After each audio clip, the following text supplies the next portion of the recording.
Welcome to the fourth episode of the robocars.com podcast, where we talk about the future of transportation.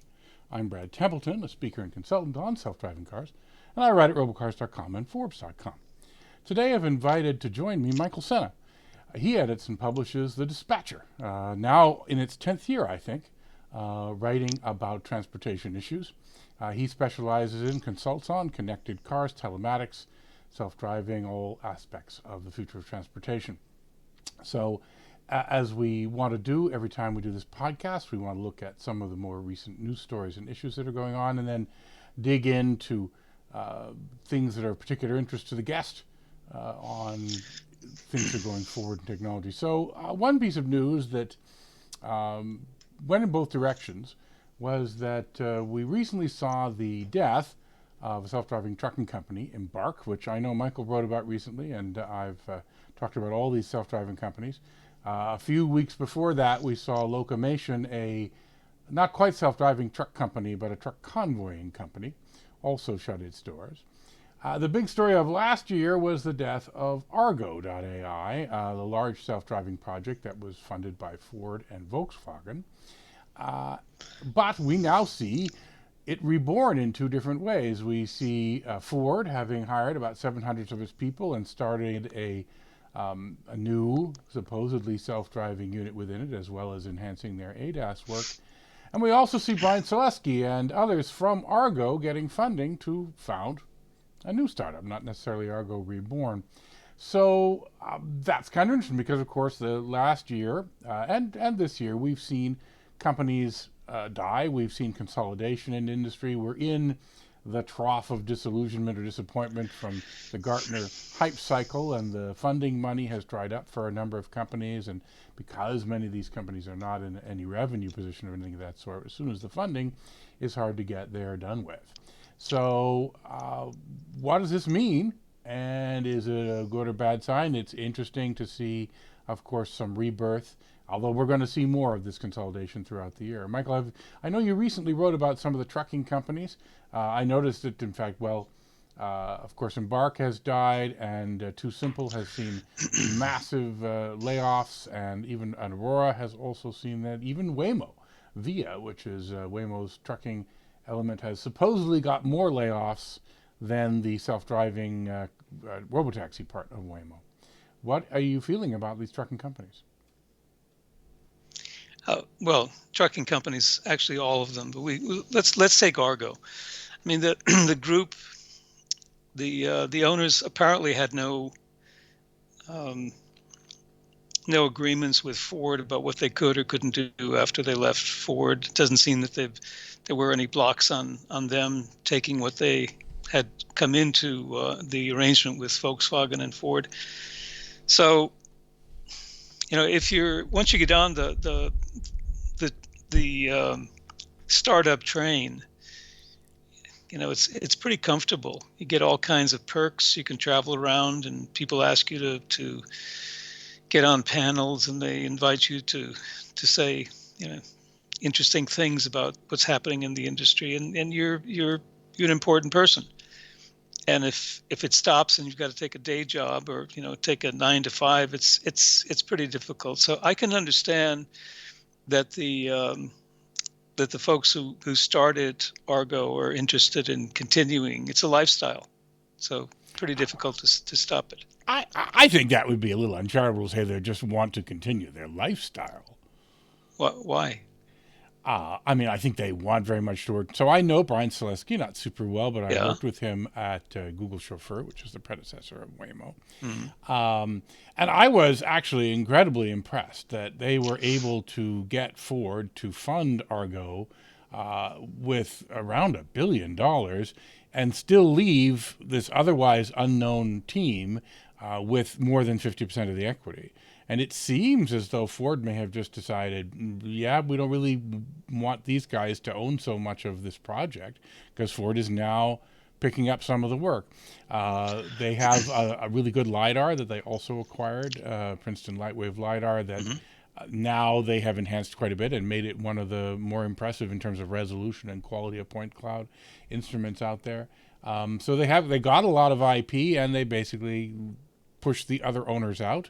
They're slowing down their self-driving development, which car OEMs have been somewhat happy to do. They don't want to see their lives overturned at the speed of Google. They'd like to see it overturned, well, not overturned at all, but if overturned at all, at least at the speed of car OEMs. And so they've basically pushed them out, and investors seem to be okay with them, although I'm sure not at the same terms as they got the first time. But you don't think Okay. that they're dedicated? I mean, no, I don't think they wanted to go take a day job, just working as a grunt in some automotive company or somewhere else. Entrepreneurs and people of that sort definitely want to be important and controlling their own destiny and doing big things in the Sure. world. Yeah. But I think it's uncharitable to characterize it as just a lifestyle choice. I've never claimed to be charitable when I'm talking about these issues. So, True enough. yeah, I agree with your assessment that they're dedicated people. They wouldn't be doing this if they weren't. They're smart because they wouldn't have gotten this far if they weren't. Um, but I don't see this as being really important for the industry as a whole. And they'll move on, they'll do something, and see what happens to them in a couple of years. Maybe they'll get something that can actually earn money and generate a company that produces shareholder value and delivers something that's useful for customers. Maybe they won't. I don't know. But Ford is certainly in this for the long haul, as well as Volkswagen. And I guess I haven't talked to Ford or Volkswagen about their decision to close down Argo, but whether it's because they didn't really like the folks who were running it and wanted to get more of it for themselves and run it more like they would like to run it, or they just felt it wasn't the appropriate way of getting to where they want to be, which is having better control of the vehicles by their customers. Whatever the reason, it's Argo is history, and now this is a new history. So Right. What's important for the industry is the trends that are suggested. So the death of Argo as one of the most funded players was obviously a very negative piece of news in terms of measuring investor and OEM sentiment about things. And so the rebirth is just an interesting countermeasure on segment. But as I said, the trucking signals were all pretty negative for the last little while. Only two companies in trucking seem to be on what you call the upward path. Einride, which is not so much a self-driving truck company. They do have that, but their remote operation is a big part of their business. And you're based, of yeah, course, just outside of Stockholm, and that's where they're in Sweden as well. And Gatik, which is actually the only company operating a fully unmanned, uncrewed, whatever right good term, self-driving truck in commercial service right now in just a couple of areas in Toronto and Arkansas. But the others have all faced a lot of headwind. yeah. And as I pointed out, or as discussed in the issue on driverless work vehicles, the focus on trucks is, in my estimation, not the correct focus, because there's plenty of other things that we can do with driverless vehicles that don't involve putting vehicles on the roads with cars or with other trucks that aren't driverless. There are plenty of opportunities for driverless vehicles that should be and are being explored. So whether it's tractors or oh, even military vehicles, but vehicles that do work and that can be limited to a specific, well-defined operational design domain, can earn money, can do the job that they need to do, can save lives, for example, in the mining industry. I just think that we have, for some reason, the reason is that tractors don't really excite the public. They don't excite the media. They don't excite the investors. But when it gets right down to whether it's going to earn money, whether it's going to provide shareholder value and real value for the people who are using it, I think we've been focusing too much. We, meaning the Yeah. media and the investors, have been focusing too much in areas which aren't delivering returns and will probably not be delivering returns in a short period of time. And I just think that one of the reasons I started the dispatcher was because there wasn't enough focus on things that were being done that were not so exciting as cars driving themselves or cars flying up in the air and driving themselves. There was, in 2013, when I started the dispatcher, I basically said, we're not going to see this. Maybe we'll see it in our lifetime, maybe not. But there's a lot of other things that we could be doing and should be doing. And that's what I've been trying to focus on. Well, certainly the earliest successes, I think companies like Komatsu were probably the first commercial deployment of self-driving trucks, which was on private mines, and companies like Navia, which did shuttles on private campuses. That came out first. That's not too surprising. I mean, I suppose if you wanted to, you could assign the blame, and I'm going to put blame in quotes because I'm not as negative on this as you are, to Larry Page. And Larry has been very interested in self-driving technology from the earliest days. He was there in person at the DARPA Grand Challenges. It's not like, a billionaire suddenly decided he had a new plaything. This is something Larry's quite interested in. And in fact, Larry and I agree a lot on the vision. And it was him reading my essays that got me involved with that project. Well, I'd known him for a long time. But anyway, Larry's one of the richest people in the world, which is a very nice situation to be in. So you get to make your dreams into reality, or at least you get the chance to do it and to try. And Larry only does, and Google only does things on the biggest scales. What's the point if you have that amount of resources to do it small? And so he says, well, here, what's the big problem? What's the big thing that's going to change all of transportation and all of the world? And it is the self-driving robotaxi. And so he aims at that brass ring. Maybe what you're describing is that other people all think they're Larry Page and think they can also go for the brass ring, but only a few people have the resources to do that and the patience to do it, because Google has had to basically invest many billions of dollars in Waymo, and it's also had to have the patience to know it's going to take quite some time to make this happen. I actually will pat myself on the back here because I was reviewing interviews with me from 10 to 15 years ago, outlining the timeline for the deployment of this technology, and my predictions were much more right than I have any reason to expect them to be. I had said, we'll see the first pilots around 2020, and we'll see people starting to deploy in clear territory in the early 2020s, and we'll see a land rush in the mid-2020s, and that's still on track to happen. Of course, I could get wrong about that mid-2020s thing. Other people, though, said, wow, I'll work on this because I can change the world tomorrow. And, you can't if you don't have the resources of a Larry Page. Or an Elon Musk, for that matter. Not that Elon's going to succeed, but at least he has the resources to, be able to afford to be bold in this sort of space. And so for many other companies to not be so bold, to make trucks, farm equipment, and so on, perfectly reasonable commercial approach. And some companies like Oxbotica in the United Kingdom and others have publicly espoused that that's what they're about, and there's no reason they shouldn't do that. I agree. Long-haul trucking was actually the field that many people got into when they said, it turns out taxis are going to be a little hard. We don't have the time horizon for taxis. Right. Well, so General Motors has the resources, Google has the resources, Apple, various other companies, Amazon, which owns Zoox, have the resources to go after taxis. But the companies that realized, do we have the resources? Maybe we don't. But maybe we could do long-haul trucking. But now maybe they're even saying maybe even long-haul trucking will be too big a deal for them. And that doesn't bother me too much. So, one company... When it comes to... go ahead.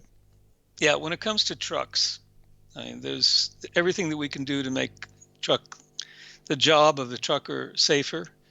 We should do, and we are. The truck companies. I was working on leading a project that was both Volvo Trucks and Scania were part of more than 12, 15 years ago, where they were beginning to use the Audacious Forums concept of the ADAS Horizon, Advanced Driver Assistance Systems, using maps as a sensor in the vehicle, and both for safety and for reducing the emissions and use of fuel. And they've continued all of these activities. And the more they've implemented the advanced driver assistance systems, the more they've found that they can take the burden of driving off the driver, off the person who's behind the wheel, because there's an awful lot of stuff that they've got to do in between the pickups and deliveries that had been done by a co-pilot. And there aren't too many co-pilots these days because it's very expensive to even put one person in there who can drive the vehicle.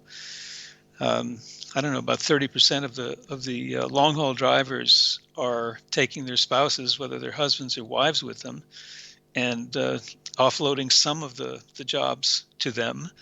But that's not sort of the official way that it's being done. So the more that they can get their hands off the wheel or their eyes off the road safely, the better it is. But they're not developing driverless technology. What they're doing is developing ways that the vehicle can support the driver.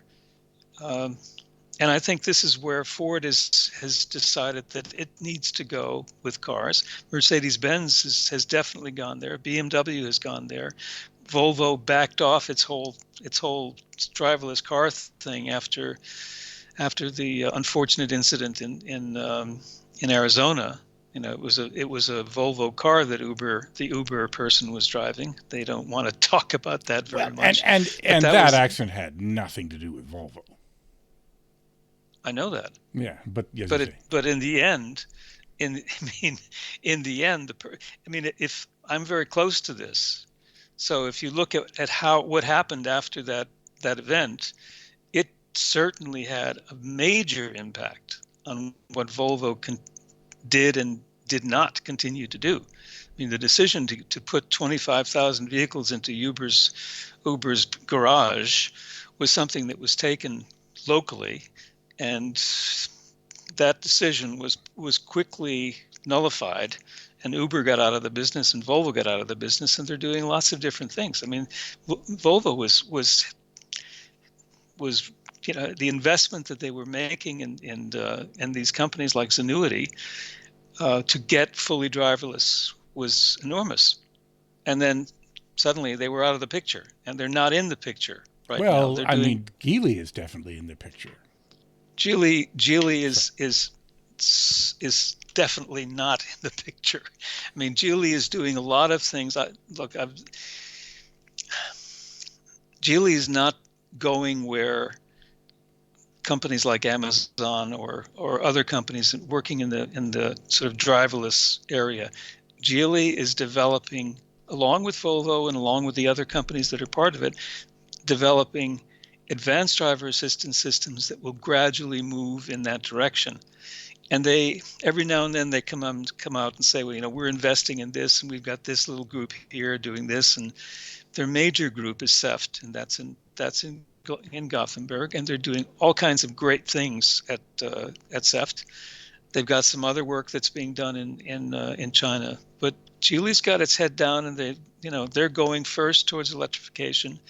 They're picking up all of the excess ICE vehicles and ICE technology, so they'll be ready to deliver in the rest of the world when everybody else is electrified and most of Africa and Asia isn't. They're going to be selling most of the cars there because they're owning most of the ICE technology now. They picked up all of Volvo's.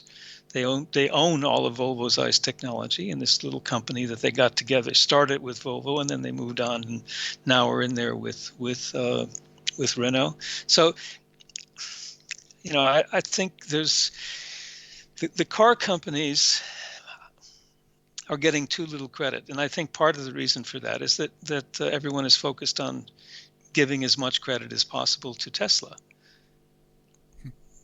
which they do and to a certain extent don't deserve. But I think Tesla is doing a fantastic job of promoting itself and putting itself in the position of getting a lot of attention. Mm-hmm. Well, unfortunately, a little bit too much of it right now is on Musk and Twitter. But That's another issue. I mean, he knows buying Twitter was a huge mistake, but of course, once he's done something like that, he's not going to just walk away from it. Unfortunately, I wish he could figure that out, but he hasn't seemed to be able to.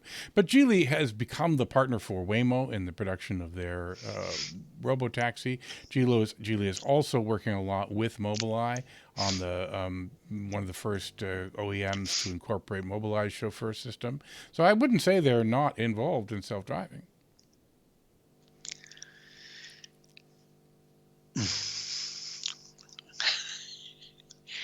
Of the two of us, who's worked for Geely? No, I'm. That's why I'm interested in your perspective. But of the two of us, who've worked for companies that are owned by Geely? So, okay. So your perspective is that what we're My seeing when we see Geely, things like Geely is doing.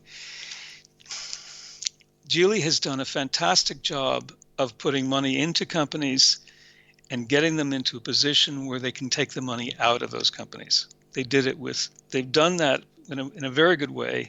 They still own, 82% of Volvo, but they got a lot of money out of the IPO that Volvo did. People think that Volvo's a private company. It's a private company, but Geely owns 80 or so percent of the company. Geely is doing a fantastic job of providing the information to investors, to the media, to potential stock owners about the value that they're putting into the companies. And a lot of deals that everybody makes, not just Geely, but all of these companies make, has to do with adding value to themselves. Think of GM with Cruise. Why is General Motors putting money into Cruise? The same reason that Volvo and that Ford and VW felt it was necessary to put money into Argo, to promote their own value to their stockholders. And at a certain point, that either works or it doesn't work. In the case of Eric Li Shufu, he's done a fantastic job, and I think the guy's a genius. I mean, we talk about Musk being a genius and other. This person is a phenomenal business person, and he's put together a tremendous group of people and companies in the automotive industry. And look at where he is today versus where he was in 2010 when nobody even knew who he was, and he bought Volvo from Ford. I mean, this is a phenomenal story, but I don't think we should put too much emphasis on one part of what he's doing, because that's not the main point. That's not what Geely's in the business of doing. I understand, and so I think that position is reasonable. My comment was based on the fact that outside of China, we see them as more involved with Western autonomy projects than any of the other Chinese companies. Now, many of the Chinese companies have their own internal autonomy projects, and there are a whole bunch of internal Chinese autonomy projects at Baidu and AutoX and WeDrive. And anyway, in fact, there are more self-driving vehicles on the road in China than there are in the West right now. So that is something that we haven't had as much visibility in. I haven't traveled to China since before the pandemic, and maybe finally I'll get back there. And only really by going there do you learn what's actually happening on the ground. Especially with Chinese press reports, which are even a little less honest than American press reports, which is sometimes a high bar. Now, Tesla, though, as you were saying, is a weird and controversial company, and I think Tesla deserves tremendous credit for electrification in the Western world. I mean, I think in China, electrification was even further along, has always been further along than it has been in the West.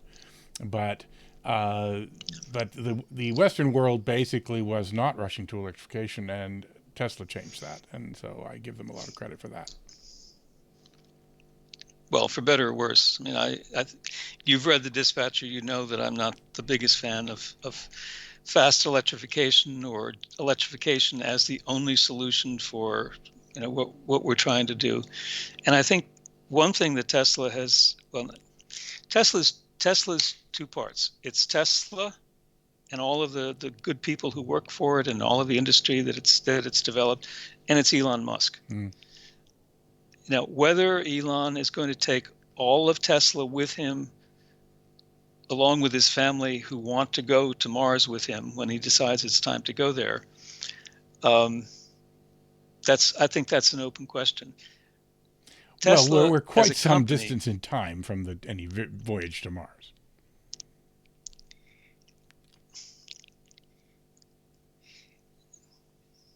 it depends on your perspective. I mean, many people believe they're going to go to heaven. Now there's others, and it's for them, it's real. And then many others don't feel that there is a heaven. I think for the person who is in the business of saving humanity, that's the business that Elon Musk is in. He's not in the planet saving business. He's in the humanity saving business. So for him, the planet is for use to build his cars so that he can make enough money, along with SpaceX and the other businesses, to help to save humanity. And that's a terrific message. I mean, people buy Teslas because they believe in that message. Other people buy Teslas because they think it's a great car. They want an electric car because the kids feel better about driving an electric car to school than driving in a diesel. But his message resonates with a lot of people, even though he is who he is, and he acts like he acts. And I just read what he did with an employee in Iceland. It's awful. He's a master of assholery a lot of the time. Yes, he is. But he has been able to convince, with his master plan 1, 2, and now 3, and his the last announcement, he's been able to convince enough people that what he's doing is really it's extraordinary, because he is single-handedly going to save humanity. And by saving humanity, I mean being able to get out of Dodge when the planet doesn't want us around anymore, and isn't around anymore. But are you asserting, now, that's not, that a significant number of Tesla buyers are Tesla buyers because of the multi-planet species mission of Elon Musk? If I answer that question, yes. I'll be interested. I would love to get. I don't know how many total cars, and how many people have bought his cars. 4 million. But they just announced 4 million last week. Yeah, so there are 4 million people who have bought his cars. He said in his investor day that the number of people who would buy his cars is infinite. In other words, everyone would buy a Tesla if they could afford it. So what he's trying to do is to get everybody to buy into the concept that if they really want to be part of his idea of what the future is, they have to buy a Tesla. And he said, we're going to sell 20 million, but there will be 80 million cars sold per year. We're going to sell 20 million of those. So I guess there's not infinite demand. It's 25% of infinite demand. I'm pretty sure the infinity was a bit hyperbolic, but yeah, well, hyperbolic or not, I mean, if you say that everyone wants to buy my car, that's a really good pitch. Because if you don't want to buy my car, you're not part of the club. That's the whole thing with his master plans. You're part of the club. And so my answer to your question, do I think that people who have bought, the 4 million people that have bought his car, believe in his view that by buying his car, they'll be able to go to Mars with him? Or that by buying his car, they're supporting the extension of humanity beyond life on Earth? And I think that it's the latter. I do think that people have bought into the concept. Do you own a Tesla? I do. And I did not purchase it in order to facilitate travel to Mars. Why did you purchase it? Well, I mean, there's a bunch of it. There was a little bit of a green desire. I won't say it was zero green desire. I purchased it because it was a car designed by computer people. And I'm one of those people. And so the design philosophy of it thinks the way that I think. And this is not, if you drive around this town, Silicon Valley, it's you almost think there are nothing but Teslas on the streets. Clearly, that's not the case. It's a little bit of a visual perception, but just every stoplight, there's always Teslas at every intersection. So it's definitely not the way the whole world is, although Elon believes, and some people believe that's the trend the world will take. The one green message thing was, at the time I bought mine, I decided I didn't want to give the Khalid Sheikh Mohammed another nickel for the murder of Khashoggi, which had happened around that time, so it's a few years ago. And so the sentiment of not wanting to buy more gasoline is one that many have had, but I would say the larger reason was this is a cool car. It's really fun to drive. The performance is excellent. The handling is excellent. I don't agree with all of the user interface decisions and a number of other factors in the vehicle, but it was definitely a step. And actually, one of the biggest factors in the car after you buy it, which is quite surprising, and the rest of the auto industry has sort of woken up about this, and I think Tesla forced them to wake up about this. You were getting in those days, you were getting a new feature every month, and it wasn't like a tiny new feature either. I mean, most famously, autopilot just showed up for people one day as they woke up. One morning I woke up and my car said, "Your car is now faster. It can do a better 0 to 60 now." Who ever heard of a car that, just while you were sleeping, it could suddenly get a better 0 to 60 time? And again, that philosophy was new then. Today, everyone's realized, we better be about that as well. But at the time, that's a reason to pick a vehicle like that. I actually think they've, under Elon's leadership about FSD, I think he's been so obsessed with FSD that he is ignoring some of these other things which were big value for the car. The other reason I've recommended Teslas to people, which is slowly changing, but still hasn't changed, I say, look, do you want to take road trips? And if they say, yeah, of course I want to take road trips, I say, well, then there is only one car to get. And it's definitely in the United States. In Europe, they've now opened half of the Tesla charging stations to non-Tesla cars, and they're going to be slowly doing that in North America, but not too much. They've only promised to do about 10% of them over the next 2 years. And the reality is, whatever you may fault about different design decisions in Tesla, I said this last week, it's just mind-boggling the difference in their level of understanding of how to get charging to work and to be a good experience compared to everyone else. And what's bothersome about that is it's not like they kept how to do it a secret. I mean, it's been very open about what they do and why. And yet, if you have a Tesla, you're just going to have a way better road trip experience than if you have one of the other manufacturers. And that might, 2 years ago, it was just, don't even think about any other car than a Tesla. Now you can. I do see people making road trips in the other brands of cars, but they can only charge in probably just over a third of the places, and they have a worse experience at those places. So it's that's a very strong and compelling reason, which Tesla also will lose with time. And it's kind of interesting because Elon Musk has said, a little bit contrary to what you said, and maybe this is him just saying it, but maybe it's the truth, is that he wants to see the acceleration of electric car deployment everywhere, even with his competitors. And that's why he's opening up some of his charging stations, because the charging network he has is a really big competitive advantage. And he is slowly opening it up to his competitors, which the real test, by the way, will be that the new charging stations that they have been opening up include basically a built-in adapter that lets them charge a CCS car. And this adapter is built into the station, and they have this nice little system so that you can either pull out and get the Tesla plug or configure a different button in your app and get the CCS adapter glued to the top of it.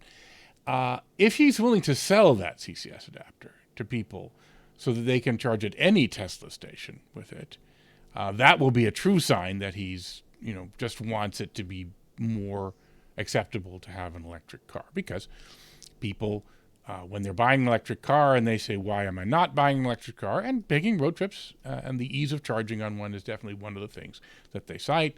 They cite the upfront cost. But actually, Consumer Reports, when they studied this, found that making sure I'll be able to charge is actually the number one, or it's ahead of price, which surprised me. I thought price was the number one. I mean, price is number three. It's not like it's a little thing. Although that's makes it interesting. I calculated last week after watching the Tesla Investor Day presentation. They snuck a little bit of information there. I wrote an article about this. It's one of my most widely read articles in a while. Close to 1 million people read it already. Just working out the numbers, they said that the total cost of ownership on their new vehicle will be 71% of the Model 3. And from that, I could calculate that they probably were going to sell it for about $29,000. And when you put $7,500 in federal tax credits on that, and $2,000 in California or $5,000 Colorado credits, we're talking about a sub $20,000 purchase. So price will no longer. I mean, there ain't no car like that for $20,000. There's no car even close to that and I think it's going to be not as good as a Model 3, but it's going to be actually fairly close. And so price will not be the barrier for people. And so charging, am I comfortable with the charging situation will be the main barrier. And there's a lot of good solutions for that being worked on, but Tesla's network is a great start. Yeah, I think, as I said to you before we started, that if we get into a discussion about whether electric cars are the way to go, whether it's because we, have to find a lot of materials that go into them, and we have to find the materials to generate. Yeah, you're saying. I said we could do an hour about that. Your people who are watching this are just going to be ticked off with me being negative about electric cars. So we probably shouldn't go there. Well, I know the reason I'm talking with you today is you do disagree on a number of these things, but you're reasoned about it, and that's what's worthwhile. Is finding people who are reasoned about it. I mean, yes, of course, my opinions are correct and yours are wrong, but even rarely that reverses. But nonetheless, you want to find. In fact, you're kind of cheating yourself if you don't try and find people who are informed but have come to different conclusions, and understand why they come to their conclusions, and then understand if you still think that they've made an error. We spoke actually a bunch in the last show about this materials question, which even Gil Pratt, who is another person I respect and feel has got a good reasoned opinions, but Gil has been touting what is obviously a very Toyota message, which is material shortage is a problem, so let's all do plug-in hybrids instead of BEVs, because you can get a lot more cars. Do you have a plug-in hybrid? Is that what you're holding up a key? We just bought. I've had a 2015 RAV4.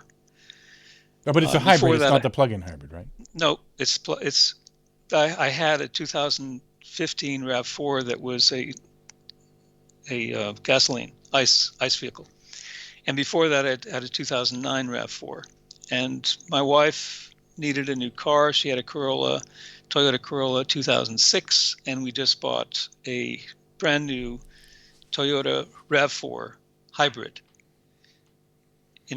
We live in a country, it's snowing outside right now, and it's about 14 degrees Fahrenheit.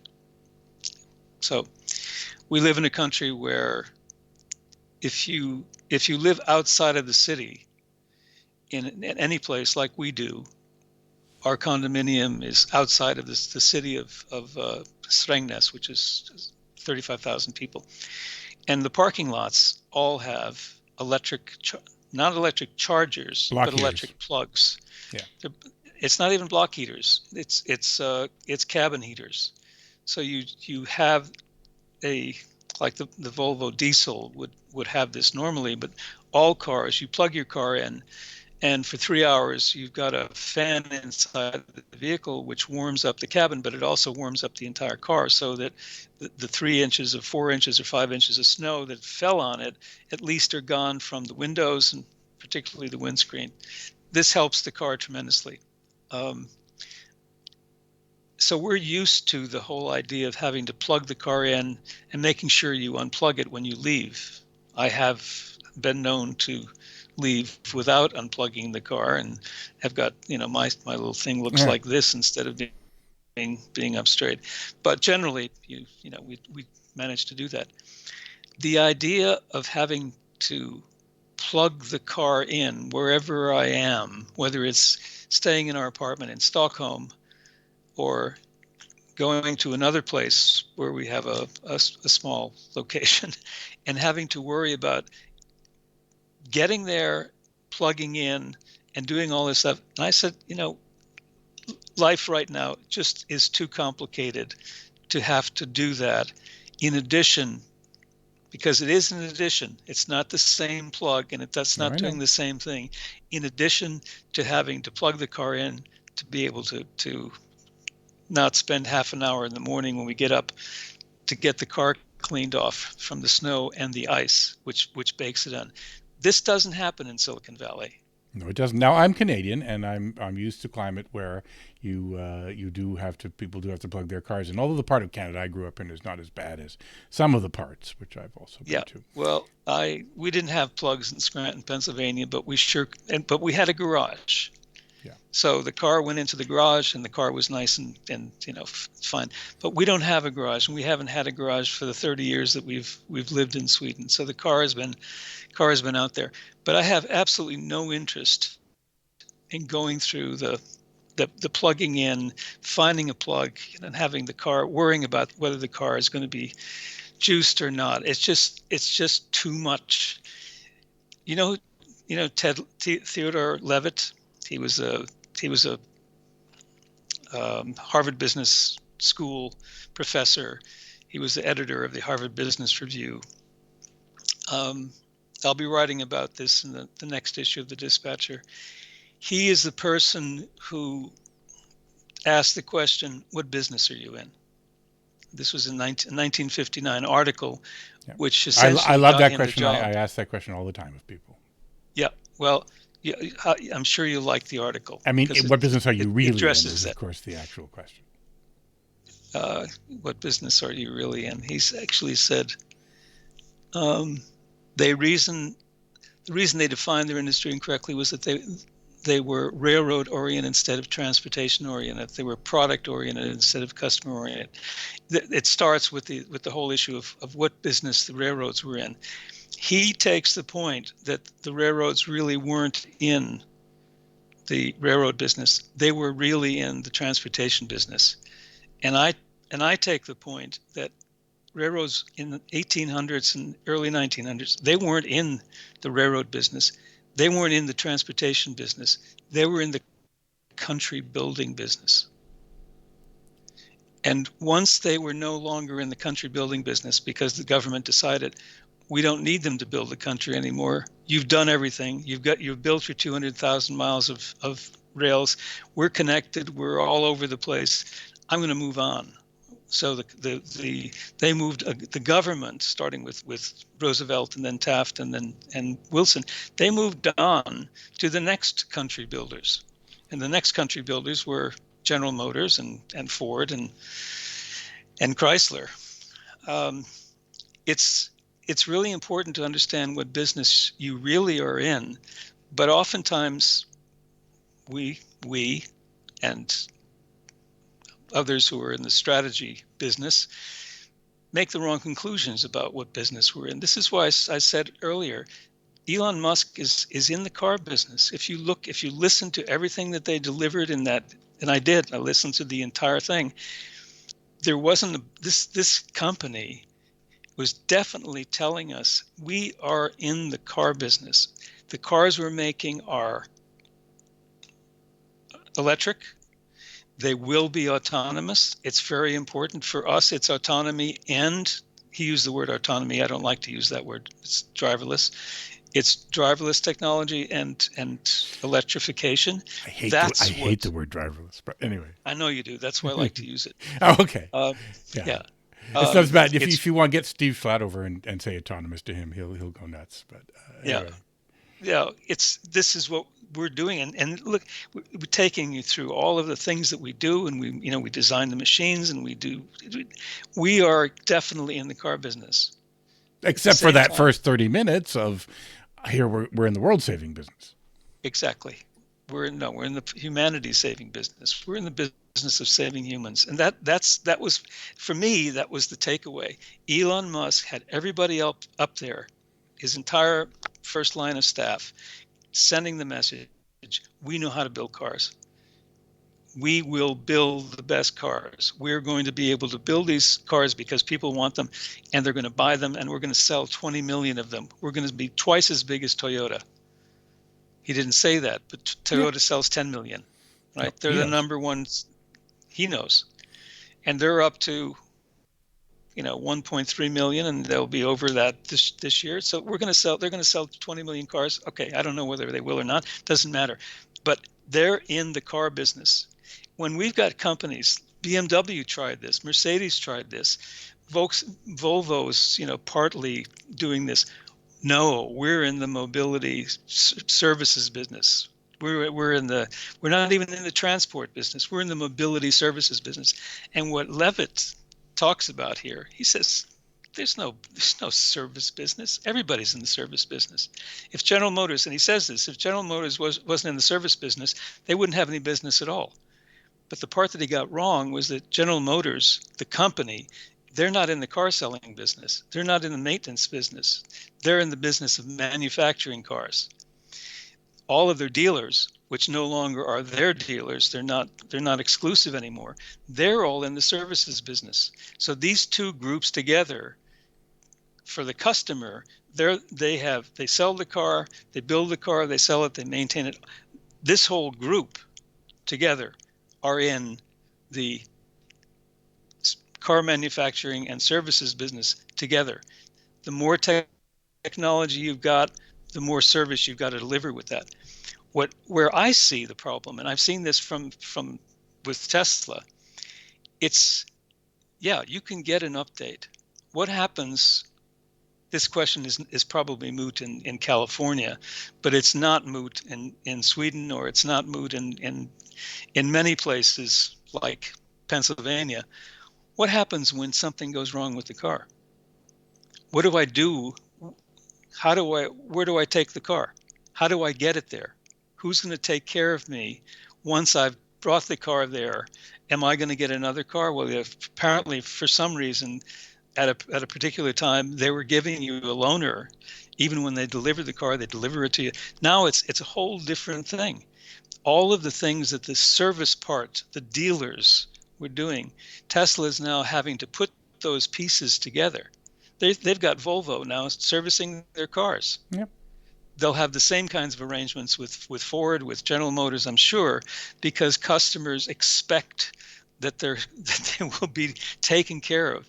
It's not that, your car, something's wrong with your car, we'll get you to it. Oh yeah, they're 200 miles away. We'll figure something out. I don't know if you've had any of these experiences. I haven't needed service of that sort. My Tesla delivery story is one of the best, but I'm not going to repeat it now because I don't want to actually make this podcast be that much about Tesla. We've been talking a lot about them. It's not surprising we talk a lot about them. I am interested in you getting at some point. You've made this assertion that a large percentage of Tesla buyers are buying into the big vision, even the multiplanetary species vision, not even the Tesla master plan for an electrified energy economy vision, which they laid out in that investor presentation. And so I'm not going to, unfortunately, take your word on that. I would love to see you get more data, like actual data. I'm sure you would love to get actual data too. I will tell you that among my many Silicon Valley friends who seem to all own Teslas, and of course they don't all, but there's certainly a lot of them, I don't see that sentiment from them. I see sentiments more like mine. You'll see slightly more people who just say, I want an electric car because I don't want to pollute the environment. But these are just cool cars, is I think the driving force that I hear from most of the people who are in them. And I interact with a lot of owners of Teslas on online message boards and so on as well. And I really don't see your sentiment. It's not that it's not there, but I don't think it's the driving factor or even close to the driving factor. So let's leave that, and we'll close up pretty soon. Let's get to something other than Tesla. This morning I wrote a story about a new release from General Motors about Ultra Cruise. Oh God, I'm going to talk about Tesla again because Ultra Cruise looks a lot like another product, which has been very controversial in the news. But the question I had about Ultra Cruise, and I asked the head of Ultra Cruise during the press conference, do people actually want this? Right? Do people want a vehicle that they have to carefully supervise as it drives them on city streets, making sharp turns, interacting with pedestrians and scooters and bicycles, and all the things that are a lot scarier than freeway driving. Yes, freeway driving is fast, which is scary, but it's not as scary as city street driving when you take your hands off the wheel. Do you think that people will actually want Ultra Cruise? No. So, but why doesn't GM ask that question? Where's my empirical evidence on that? Where's my empirical evidence on that? I don't have it, because if I've done surveys. I did a survey a few years ago of vehicle-to-vehicle technology, and the survey was within the automotive industry. It wasn't people on the street. Do you want vehicle-to-vehicle technology? That would be a fun. That would be interesting. Yeah. What the hell is that? Do you want your car to talk to the other car? And what you'd get, and I've done this. What you get is, you mean my car could send a message to the other guy and say, get the stop hell out of my way, me so closely behind. Get out, stop. Go faster. No, that's not what I'm talking about. This different things. It's how you ask the question. So if you say to someone, do you want your car to drive itself? I mean, the person probably would think, oh, let me think about this. Do I want the car to drive itself? I mean, I have a hard enough time driving my car. The question you would get back is, well, can a car really drive itself? And what can you tell them? You say, well, we have no empirical evidence that cars can drive themselves everywhere, that you would drive the car safely today. We don't. The only evidence we have is that cars can drive pretty well in certain situations if all of the conditions are correct. But you're not going to. Waymo is the reason Waymo isn't everywhere is because they know they can't go everywhere, and the reason that I don't think they want to. I don't think they want to go everywhere. They can't. They cannot. Right, but so I've talked enough with the people from Waymo and all of the folks who were involved in this. Yeah, no, I know that. They're smart enough to know that if they go everywhere, they're going to have the same situations that have been occurring with people who are taking their hands off the wheels of Teslas. Right. So we're back there again. All right. Yep. So they don't want to do that. They want to make sure that they stay in their lane, and they literally and metaphorically, that they metaphorically, and that they have successes, whereas with others who feel that they need to have different kinds of successes quickly, they will take this, say it's your responsibility, you have to keep your hands in the wheel, but people don't do that, and then things occur. So with the Cruise, with the Cadillac thing and General Motors, I believe very strongly that the car companies are doing many things because they're forced into doing those things in order to get their stock to move in the up direction as opposed to the down direction. You don't get promoted, you don't get hired again if your stock continues to go in the down direction. Now, Mary Barra had a nice turn when she came in and the stock was going up and everything was going fine, and then she was, terrific. But at a certain point in time, you got to start delivering more shareholder value, and the stock hasn't been going in the up direction as much as it's been going in the down direction. Mm-hmm. So this is part of how companies work, and how companies, I said this before with earlier, you have to look at what you're doing in order to make people believe that they should be investing in you, putting your money in you. And I think this is part of it. Well, I mean, I do agree that the OEMs are doing some of what they're doing under pressure. And it could be indeed just simply the pressure of being a public company that has to deliver share profitability on a quarter-by-quarter basis. Yes.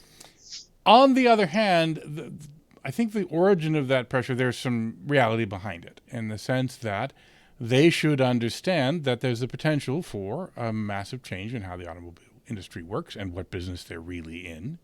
So the robotaxi company is very much in the business of delivering rides and mobility. There's no question that, you're not going to say, even imagine for a moment that you're manufacturing cars is your business. And as that business grows, which won't be overnight, but it will grow, and it will change some fraction of the automobile industry to being about selling rides instead of selling vehicles, at least in terms of the transaction with the customer. And if you are not, if you're in the position of simply being the supplier to that, if you're just going to be the Foxconn, if you're just going to be the manufacturing partner, as Geely will be for Waymo, if that deal turns into lots of vehicles, we don't know if it will, but that's not a place they want to be in long term. Now, they don't think long term very well, but if they were thinking long term, I think they would still be very interested in these projects. They wouldn't have the day-to-day urgency that you're describing, but I think they would still be well choosing to apply a lot of energy to that nonetheless. When you say that they don't think long term, how long do you think General Motors was on the top of the Fortune 500 list? No, I'm not saying they're devoid of long-term thinking, but I'm saying that what you were saying was that they are too focused on their share price tomorrow. I didn't say it was share price tomorrow. I said their share price. Yeah. Their share price tomorrow, right. And their share price long term. It's the value that they're going to be generating for their investors. And if they're not generating value for their investors are going to do something that they may not necessarily like. I mean, the stock way the stock market works, there's a friend of mine who started a new stock market called the long-term stock market, where you can't trade rapidly. You have to hold stocks for long periods, and the companies make various promises to be there. And General Motors is not. It's one of the first new stock markets in New York in I think like a century or something. It's stock exchanges. It's hopefully will have some success. But anyway, most companies don't work that way because investors, of course, will punish you now when they don't like what you're doing now, even if you think you're doing the thing that will eventually build great value for the company 15 years in the future. Yeah. But it's not play money. It's not monopoly. That money, if people aren't investing in you, you don't have the money to do what your competitors who are getting those investments can do. Yeah. I mean, it's not monopoly money. It's like it's real stuff. It's real. Right. But people have been slowly coming to accept the message of people like Clay Christensen, who wrote The Innovator's Dilemma, which if you come into Silicon Valley, there are guards that force you to read that book before you can come in. And his message... Should I get my copy? Yeah, you get your copy. Well, you see, but you've been to Silicon Valley, so of course you have a copy. No, I've been to where... I lived for 18 years in Cambridge, which is where Clay Christensen and Levitt... No, I mean, I know he didn't...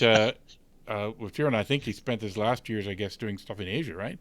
But the point is that people here are sort of take it as a Bible. That's how it's going to go, and they try and convince and have convinced other people around the world to think that way.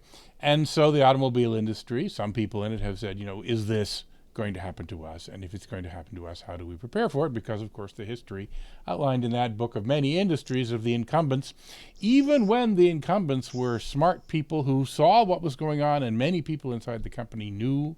And almost all of those stories, there are people inside all those big companies who fully recognized what was going on. Some of them invented the very technology that would be their undoing, and nonetheless they face that undoing. And so that fear is a reasonable fear, and it has been instilled into a number of car OEMs, and that's been one of the things driving them, because I know this. I talked to many people when Google finally went public about what they were doing with the car project, and all the press is writing the future of the car is a search engine company. That was not something that they could tolerate having the press write. We're the future of the car. How can anyone else be the future of the car? And that lit a fire and suddenly greatly increased the budgets of the self-driving teams, and ADAS teams, of course, existed inside all these companies at that time. But suddenly they all got a much bigger budget. Suddenly the companies were very devoted to it. But it was more of a reaction than a plan. Well, I worked in a car company and have worked in car companies for the last 30 years. And I was there when that happened. And we were part of the ADAS development. We started the ADASIS Forum. I've seen the car industry over this period of time. It's not something that I've studied. It's something that I've lived and worked in. So when I talk about what the car industry is and what the car industry is doing, it's from the experience of actually being in the car industry. It's not. I mean, I'd like to believe that many of the people who are working in companies like Argo and RS and all of these companies came out of the car industry because it would give them a different perspective, I think. And I think that's part of the reason why they've been where they stuck where they stuck, is that they haven't really understood and appreciated how things actually work inside of these car companies.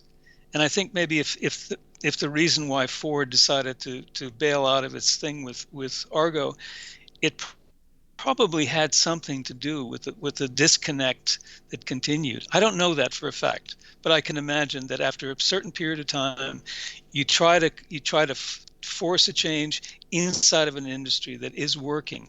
And now when I look at what Tesla's doing, I see Tesla's doing. Someone said, "Boy, this is amazing. Are they really doing all that stuff?" And I said, take a tour of a Volvo factory 20 years ago and you see all the same stuff. This is not new. The car companies, all of the car executives sitting in their executive suites in their conference rooms were watching this. I'm sure they were. They had the opportunity to see it live. I'm sure they were sitting there watching it, and they were probably looking around at each other saying, did we miss something? Did we not invite all of those people to come to our factories? Somebody from Tesla said, "Oh, we build our factories in a straight line because cars don't like to go, or the production lines don't like to go around curves." Did they ever go to Gothenburg or to Wolfsburg to see one of the biggest car manufacturing plants in the world? It doesn't look like an S curve. Everything that they're doing is stuff that's already been done. They're inventing it, and then they're doing it new, and putting a lot of new energy into it. That's great, but there's nothing new that they're doing that hasn't been done and isn't being done. But what I applaud them for is having the guts to go out there and putting all of these people on the stage and giving them the opportunity to say, "This is what I do when I go to work. I build a car." Mm-hmm. That was phenomenal. I think I'm going to have to do the next program and forbid talk of Tesla, because I'm also seduced by it, as are you, because there is still a lot going on that's not just about them. They do, however, bring us to that, and which will actually slightly contradict what you said. So they are doing some new things, and those new things do change things and get attention. We can argue about electrification too. I mean, your thesis about being difficult to own an electric car in Sweden would mean nobody owned them in Norway, the country with the #1 adoption of electric vehicles in the world, I think, outside of China. But if I gave it to you for free, you'd buy it. They didn't give them for free in Norway. They just said the gasoline car is going to cost a hell of a lot of money, and we're not going to put that surcharge on your electric and we're going to put money in your hand to buy it. Here's the money. Take all of this money. We'll put up a charging network. We'll give you the money. You have tax breaks. You can park anywhere you want. You can do all of this stuff. What do you do? I mean, you got to be crazy not to take it. Well, we were in Oslo in July. All of the taxi companies were driving around in hybrids. And I asked, we took taxis everywhere. Why aren't you driving a Tesla? We saw Teslas. There weren't that many, but we saw them. We saw a lot of them. Volkswagens were more. There were more of them.